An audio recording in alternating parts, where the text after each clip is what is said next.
నమస్కారం పీసీఎన్ వార్తలకు స్వాగతం. వార్తల్లోని ముఖ్యాంశాలు.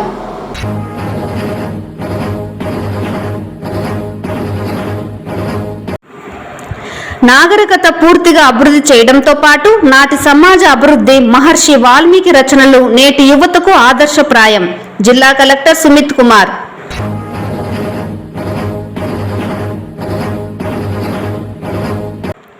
జీడీ నెల్లూరు మండలంలోని దేవలంపేట గ్రామంలో అంబేద్కర్ విగ్రహానికి నిప్పు పెట్టింది వైసీపీ నేతలే.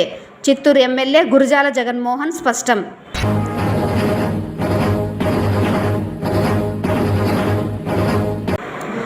స్వదేశీ ముద్దు విదేశీ వద్దన్న నినాదంతో దేశ ప్రధాని నరేంద్ర మోడీ అడుగులు వేయడం హర్షణీయం. బీజేపీ పార్టీ సీనియర్ నాయకులు చిట్టిబాబు కొల్ల. నాగరికత పూర్తిగా అభివృద్ధి చెందని నాటి సమాజ అభివృద్ధిలో మహర్షి వాల్మీకి రచనలు ప్రముఖ పాత్ర పోషించిందని జిల్లా కలెక్టర్ సుమిత్ కుమార్ పేర్కొన్నారు. మంగళవారం ఆదికవి వాల్మీకి జయంతి ఉత్సవాలలో భాగంగా జిల్లా సచివాలయంలోని సమావేశపు మందిరంలో జిల్లా కలెక్టర్ వాల్మీకి చిత్రపటానికి పూలమాలలు వేసి పుష్పాంజలి ఘటించారు.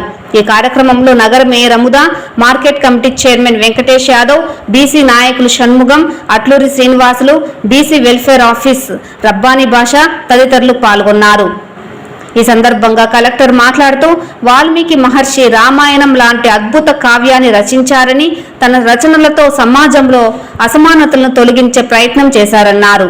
ఇటువంటి మహాపురుషుల జన్మదినాన్ని పురస్కరించుకొని రాష్ట్ర ప్రభుత్వం జిల్లా స్థాయిలో కార్యక్రమాలు నిర్వహించాలని ఆదేశించిందన్నారు.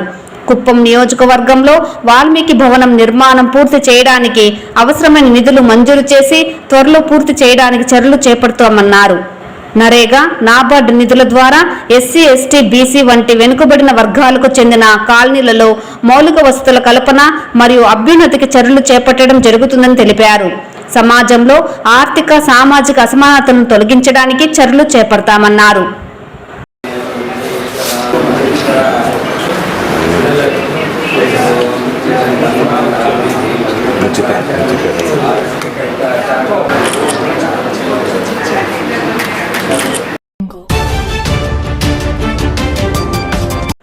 ప్రధానమంత్రి మాతృత్వ వందన యోజన పథకం కింద అర్హత కలిగిన గర్భిణీ స్త్రీలకు కేంద్ర ప్రభుత్వం 5,000 రూపాయలు ఆర్థిక సహాయం అందజేస్తోందని జిల్లా ప్రాజెక్ట్ డైరెక్టర్ శ్రీమతి వెంకటేశ్వరి తెలిపారు. మంగళవారం చిత్తూరు జిల్లా ఇంటిగ్రేటెడ్ చైల్డ్ డెవలప్మెంట్ సర్వీసెస్ కార్యాలయంలో ఆమె మీడియాతో మాట్లాడుతూ ఈ పథకం గర్భిణీ స్త్రీలకు ఆరోగ్యకరమైన ప్రసవం, శిశు పోషణకు ఆర్థిక సహాయం అందించడం లక్ష్యంగా పెట్టుకుంది. ఇప్పటి వరకు ఈ పథకం ఆరోగ్య మరియు కుటుంబ సంక్షేమ శాఖ ఆధ్వర్యంలో అమలులో ఉండగా జూన్ 2025 నుండి చైల్డ్ వెల్ఫేర్ డెవలప్మెంట్ పరిధికి బదిలీ చేయబడిందని వివరించారు. జిల్లాలో మొత్తం 2,420 అంగన్వాడీ కేంద్రాలలో గర్భిణీ స్త్రీల మ్యాపింగ్ పనులు పూర్తయ్యాయని ఆమె తెలిపారు. అంగన్వాడీ సిబ్బంది గర్భిణీల వివరాలను సేకరించి ఆన్లైన్ PMMEY పోర్టల్లో నమోదు చేస్తున్నారని చెప్పారు. గర్భిణీ స్త్రీలు మొదటి బిడ్డకు గర్భధారణ 3 నెలల్లోపు పథకానికి దరఖాస్తు చేసుకోవాలని, రిజిస్ట్రేషన్ తర్వాత 3 సార్లు విడతలుగా మొత్తం 5,000 రూపాయలు నేరుగా లబ్ధిదారుల బ్యాంక్ ఖాతాలో జమ అవుతుందని, దీనికోసం ఆధార్, బ్యాంక్ ఖాతా వివరాలు, గర్భాస్రవ పత్రాలు తప్పనిసరి అని వివరించారు. అలాగే గర్భిణీ స్త్రీలు పథకం ద్వారా అందించే నిధులను తల్లి బిడ్డ ఆరోగ్యంపై ఖర్చు చేయాలని, ప్రతి గర్భిణీ స్త్రీ అనవసర రిస్కులు లేకుండా సురక్షిత ప్రసవం జరిగేలా అంగన్వాడీ ఆశా వర్కర్ల సహాయం తీసుకోవాలని సూచించారు. జిల్లా స్థాయి మానిటరింగ్ బృందాలు ప్రతి నెల పథక అమలును సమీక్షిస్తున్నాయని, లబ్ధిదారుల వివరాలు సక్రమంగా నమోదు చేయకపోతే అంగన్వాడీ సిబ్బందిపై చర్యలు తీసుకుంటామని హెచ్చరించారు. ఈ పథకం ద్వారా మహిళా శిశు మరణాలను తగ్గించడం, తల్లి ఆరోగ్యాన్ని మెరుగుపరచడం ప్రధాన లక్ష్యమని ప్రాజెక్ట్ డైరెక్టర్ తెలిపారు. చైల్డ్ వెల్ఫేర్ డిపార్ట్మెంట్ కి ఇది హ్యాండ్ ఓవర్ చేయడం అయింది. ఇప్పటి వరకు మనకి 2,420 అంగన్వాడీ కేంద్రాల చిత్తూరు జిల్లాలో మనకి మ్యాపింగ్ అనేది హెల్త్ డిపార్ట్మెంట్ నుంచి డేటా అంతా కూడా women and child welfare department కి ట్రాన్స్ఫర్ చేసి డేటా అంతా అప్లోడ్ చేయడం జరిగింది. మనకి ఇంకా గవర్నమెంట్ ఆఫ్ ఇండియా నుంచి ఒక 120 సెంటర్స్ ఇంకా అప్డేషన్ అవ్వాల్సి ఉంటుంది. అది డేటా రాంగ్ డేటా ఉన్న రిమైనింగ్ సెంటర్స్ అన్నింటిలో కూడా ఇప్పటి వరకు ఉన్న బెనిఫిషరీస్ ఎవరు అంగన్వాడీ వర్కర్ నుంచి ఆమె వెరిఫికేషన్ చేసి సూపర్వైజర్కి ఆ డేటాను పంపించడం జరిగింది. సూపర్వైజర్ యాప్లో ఆమె ఒకసారి చెక్ చేసుకుని మళ్ళీ సిడిపిఓ గారికి సిడిపిఓ గారు కూడా వెరిఫికేషన్ చేసుకుని స్టేట్ నోడల్ టీంకి పంపించడం జరుగుతుంది. స్టేట్ నోడల్ టీం నుంచి వాళ్ళ అకౌంట్స్కి అమౌంట్ రావడం జరుగుతుంది. అలాగే ఇప్పుడు జూన్ 1 నుంచి కూడా కొత్త రిజిస్ట్రేషన్స్ కూడా అంగన్వాడీ వర్కర్ లెవెల్లో ఈ ఫస్ట్ ప్రైమ్ ఎవరైతే ఉన్నారో గర్భవతిగా నమోదైన వాళ్ళు ఫస్ట్ ప్రెగ్నెన్సీకి వాళ్ళు నమోదు చేసుకోవాలి. అలాగే రెండవసారి గర్భవతి అయినప్పుడు ఆమె కూడా నమోదు చేసుకుంటే రెండవసారి డెలివరీలో ఆడపిల్ల పుట్టినట్టయితే ఈ అమౌంట్ ఇవ్వడం జరుగుతుంది.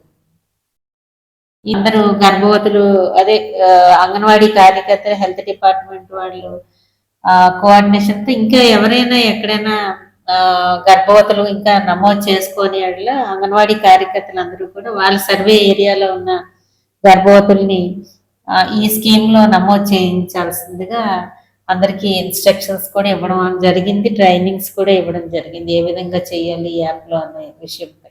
Thank you.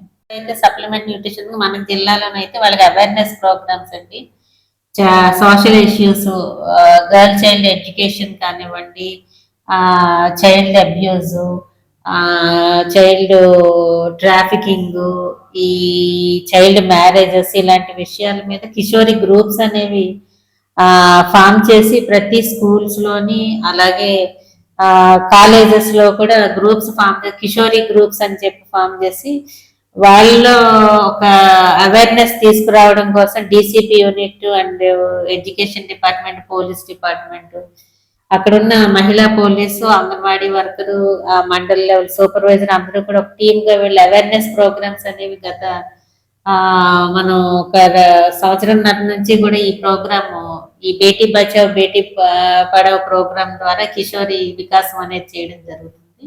అలాగే దీని మీద ఈ కిషోరి వికాసంలో సమ్మర్ క్యాంపెయిన్స్ కూడా లాస్ట్ మనం మేలో ఒక 1 month ప్రోగ్రామ్ చేసామండి. అది ఏంటంటే ఒక్కొక్క షెడ్యూల్ ప్రకారం ఒక్కొక్క వారం ఒక్కొక్క థీమ్ ప్రకారం వాళ్ళ హెల్త్ కానివ్వండి, ఈ సోషల్ ఇష్యూస్, చైల్డ్ మ్యారేజెస్, ఇంకా వాళ్ళ కెరియర్ గైడెన్స్, ఈ అన్ని విషయాల మీద కూడా థీమ్ వైజ్ ప్రతి సచివాలయం వైజ్ ఆ హాలిడేస్ లో ఉన్న కిషోర్ బాలికలందరినీ కూడా మనం ఒక గ్రూప్ గా తీసుకుని వచ్చి అక్కడ అవేర్నెస్ ప్రోగ్రామ్స్ అనేవి కండక్ట్ చేయడం జరిగింది.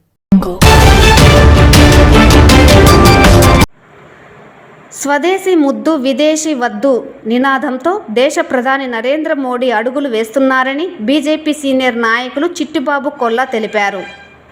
ఆత్మనిర్భర భారత్, స్వదేశీ వస్తువుల వినియోగము, జీఎస్టీ 2.0పై మంగళవారం గుడిపాల మండలం సిఎన్ఆర్ కళాశాల విద్యార్థులతో అవగాహన కార్యక్రమం ఏర్పాటు చేశారు. ఈ కార్యక్రమంలో ముఖ్య అతిథిగా పాల్గొన్న విద్యావేత్త మరియు బీజేపీ నాయకులు చిట్టిబాబు కొల్లా మాట్లాడుతూ, దేశం నిర్ణయించుకున్న వికసిత్ భారత్ లక్ష్యాన్ని సాధించాలంటే ఆత్మనిర్భర భారత్ విధానాన్ని అనుసరించాలని, ఇంటింటా స్వదేశీ, ప్రతి ఇల్లు స్వదేశీకి చిహ్నంగా మారాలని పేర్కొన్నారు. ఎంత చిన్న వస్తువైనా అది మేక్ ఇన్ ఇండియా లేదా మేడ్ ఇన్ ఇండియాగా ఉండాలని సూచించారు. పేద మధ్యతరగతి కుటుంబాల జీవితాలలో వెలుగులు నింపే విధంగా జీఎస్టీ 2.0ను సరళీకృత విధానంలో గతంలో ఉన్న స్లాబ్లను తగ్గించి సెప్టెంబర్ 22 నుండి అమలులోకి తీసుకురావడం జరిగిందని, దేశంలోని అత్యధిక జనాభా వినియోగించే సరుకులపైన జీఎస్టీ తగ్గించామని స్పష్టం చేశారు. ఈ నేపథ్యంలో కొనుగోలు స్థాయి పెరగడంతో పాటు వస్తువుల డిమాండ్ ఏర్పడిందని, అంతేకాకుండా నూతన ఉత్పాదకత పెంచి పేద మధ్యతరగతి కుటుంబాలకు ఉపాధి అవకాశాలు మెరుగుపరచడం జరిగిందన్నారు. స్వదేశీ వస్తువుల వినియోగం తప్పనిసరి అయితే దేశ ఆర్థిక అభివృద్ధిలో ప్రజలు భాగస్వాములవుతారని తెలిపారు. ఈ కార్యక్రమంలో కళాశాల చైర్మన్ లోకేష్ రెడ్డి, ప్రిన్సిపల్ రామచంద్ర, అధ్యాపకులు అర్జున్, రంజిత్, మీనాకుమారి, గాయత్రి, బీజేపీ నాయకులు సోమనాథ్ గౌడ్, రెడ్డి మస్తాన్, విద్యార్థులు తదితరులు పాల్గొన్నారు. గతంలో ఈ జిఎస్టీ అనేటువంటిది 2017కు ముందు లేదు. 2017కు ముందు ఈ దేశంలో ఈయన ప్రధాని 2014లో ప్రధాని కాక ముందు ఉన్నటువంటి పరిస్థితులు చూసినట్లయితే ఒక వస్తువు యొక్క ట్యాక్స్ అనేటువంటిది వేరు వేరు రాష్ట్రాల్లో వేరువేరుగా ఉండింది. ఏమిటి అంటే ఆ వస్తువు యొక్క విలువ ప్లస్ కేంద్ర ప్రభుత్వం 5% 6% ట్యాక్స్ వేస్తే దానికి అదనంగా ఏ స్టేట్లో అమ్ముతారో ఆ స్టేట్ వాళ్ళు మళ్ళీ ఒక 6%, 7%, 8% వేస్తారు. సో వాళ్ళు వేసినప్పుడు సెంట్రల్ ట్యాక్స్ మనం కట్టాలి, స్టేట్ ట్యాక్స్ మనం కట్టాలి. ఈ రాష్ట్రంలో కొంత ఉంటే 6%, 7% ఉంటే, తమిళనాడుకి పోతే 8%, 9% ఉంటే, కేరళకు పోతే 5%, 4%. ఇట్లా డిఫరెంట్ రాష్ట్రాలు డిఫరెంట్ ట్యాక్స్ స్లాబులు విధించడం వల్ల అస్తవ్యస్తంగా ఉన్నటువంటి పరిస్థితిని ఒక చోటికి తీసుకొచ్చి 2017లో GST, goods and service tax అని చెప్పి మొట్టమొదటిసారిగా దేశంలో జిఎస్టిని అమలు చేశారు. ఆ 2017 జిఎస్టిలో 4 స్లాబ్లు ఉండింది.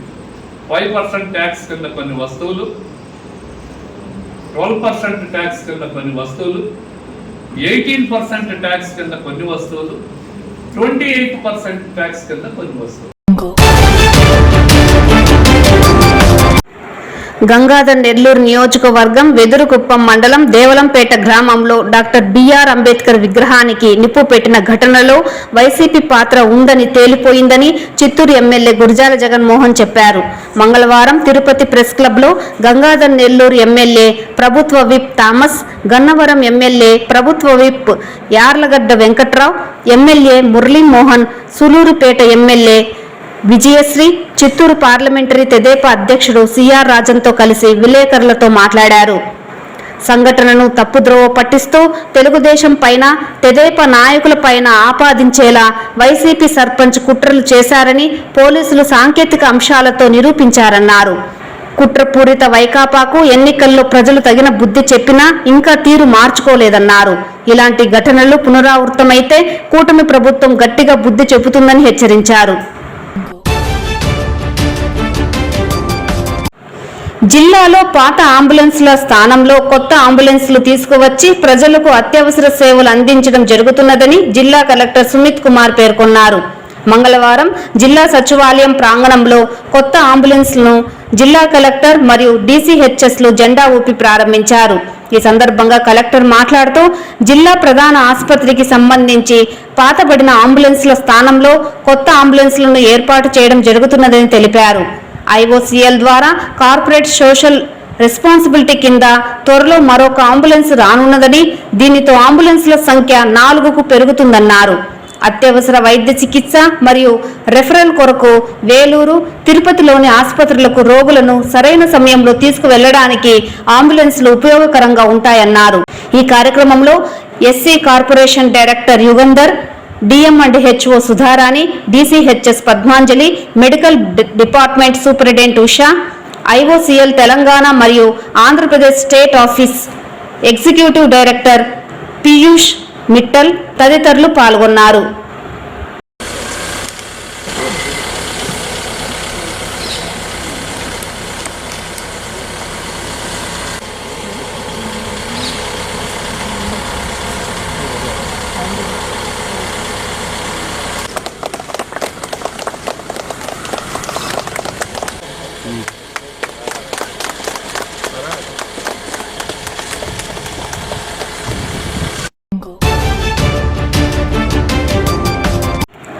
తిరుమల శ్రీవారిని ఈ రోజు ఉదయం వీఐపీ విరామ సమయంలో బీజేపీ నాయకులు భానుప్రకాష్ రెడ్డి దర్శించుకున్నారు. శ్రీవారి దర్శనార్థం తిరుమలకు విచ్చేసిన ఆయనకు ఆలయ అధికారులు స్వాగతం పలికి దర్శన ఏర్పాట్లు చేశారు.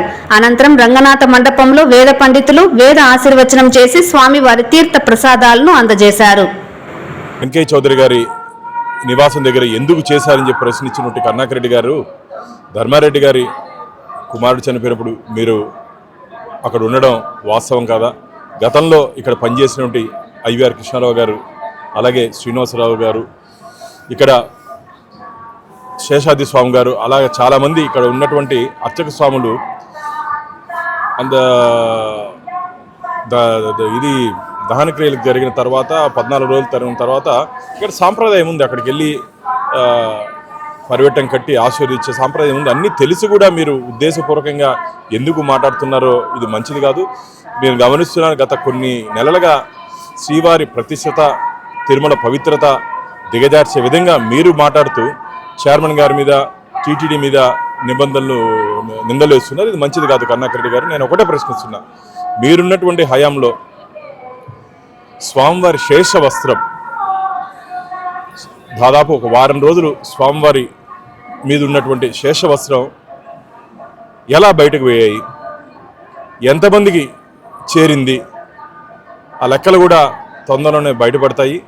మీ హయాంలో మీరు ధర్మకర్తల మండలి అధ్యక్షులుగా ఉన్నప్పుడు 2019 నుంచి 2024 వరకు సుబ్బారెడ్డి గారు అధ్యక్షులుగా ఉన్నప్పుడు రాష్ట్ర ప్రభుత్వం నుంచి తీవ్ర ఒత్తిడి వచ్చిన కారణంగా ఇక్కడ కొన్ని వస్త్రాలు ఎవరికి చేరకూడదో వారి చేతులకు వెళ్ళాయని చెప్పి స్వామివారి భక్తుల నుంచి నాకు ఫిర్యాదులు ఉన్నాయి. దాని మీద కూడా విచారణ జరిపిస్తాం. ఇది మంచిది కాదు కరుణాకర్ రెడ్డి గారు. ఉద్దేశపూర్వకంగా టీటీడీ ప్రతిష్టత దిగజార్చే విధంగా మీరు గోశాల నుంచి గోవిందుడి వరకు మాట్లాడుతూనే ఉన్నారు. విషయం తెలుసుకొని మాట్లాడండి, అంతేగాని విషయం పరిజ్ఞానం లేకుండా ఎవరో ఏదో చెప్పారని చెప్పి మాజీ ధర్మకర్తల మండలి అధ్యక్షులుగా 2 పర్యాలు పనిచేశారు, 3 పర్యాలు స్వామివారి ధర్మకర్తల మండలి సభ్యులుగా పనిచేశారు. మీకు అన్ని విషయం తెలిసి కూడా మీరు ఇలా మాట్లాడుతున్నారంటే మీరు ఉద్దేశపూర్వకంగా టీటీడీ ప్రతిష్టతని దిగజార్చే విధంగా మాట్లాడుతున్నారని చెప్పి భక్తుల నుంచి ఫిర్యాదులు వస్తున్నాయి. ఇప్పటికే గతంలో మీరు చేసినటువంటి పొరపాట్ల మీద ఎఫ్ఐఆర్ కూడా నమోదైంది. అది చాలదన్నట్టు ఇంకా మీరు ఇలా మాట్లాడుతూ పోతే జరగబో పరిణామాలు చాలా తీవ్రంగా ఉండబోతాయి. ఈ వార్తలు ఇంతటితో సమాప్తం. నమస్కారం.